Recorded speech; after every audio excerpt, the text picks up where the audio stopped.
qulqulloota keessa kabajni kee addaa hojiin kee ajaa'ibaa kennaa guddaa qabda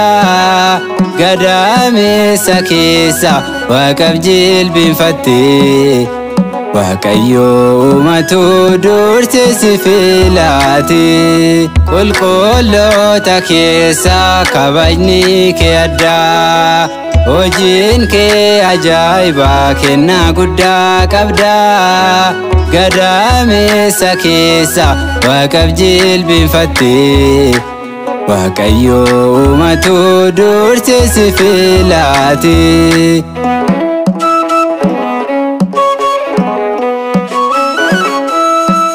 Gammoojjii keessatti qofummaan jiraatte Hafuura qulqulluu dursitee argatte Bareechi dhiheera gaabbii galaa jette Akka qulqulloonu daandii nu barsiiste Qulqulloota keessa kabajni kee addaa hojiin kee ajaa'ibaa kennaa guddaa qabda gadameessa keessa waaqaaf jilbeenfatte Waaqayyo uumatu dursee si filate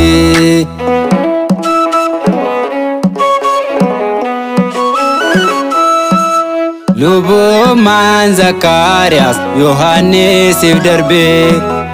Yordaanos keessatti yemmuu cubbuun arge Angoosa guddaadha waaqatti isaaf laate Akka isa cubbuuf dursee qopheeffate Qulqulloota keessa kabajni kee addaa hojiin kee ajaa'ibaa kennaa guddaa qabda gadameessa keessa waaqaaf jilbeenfatte Waaqayyo uumatu dursee si filate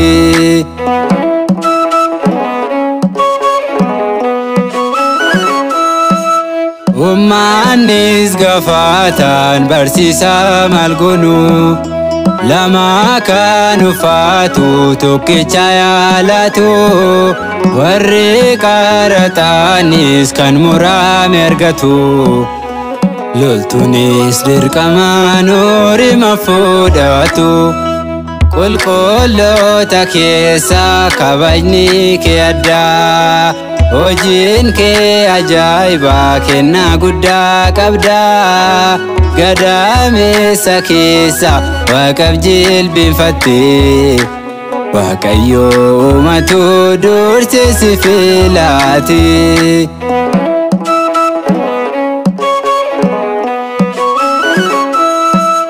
Kophee miila isaatu hiikonnaaf hin ta'u Hafuuraaf abiddaa tuquu hin danda'u Akkamittiin cuubaa uumamni uumasaa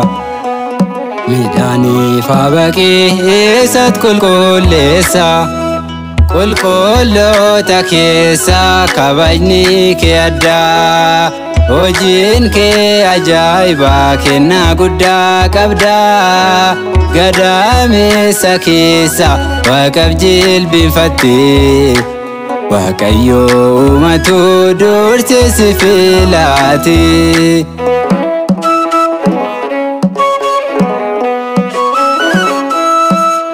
Heroos dogongorte maaf ammeenya hojjetta Obboleetti kan kee akkamittiin fuuta hojiin kee hamaadha ija Waaqayyootti Jal'ina akka dhiistuuf kan sittanii maati Qulqulloota keessa kabajni kee addaa hojiin kee ajaa'ibaa kennaa guddaa qabda gadameessa keessa waaqaaf jilbeenfatte Waaqayyo matu durti sifilati Kulkullo takesa kabajni ke adda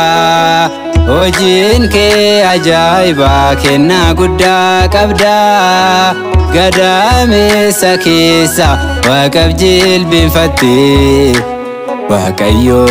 matu durti sifilati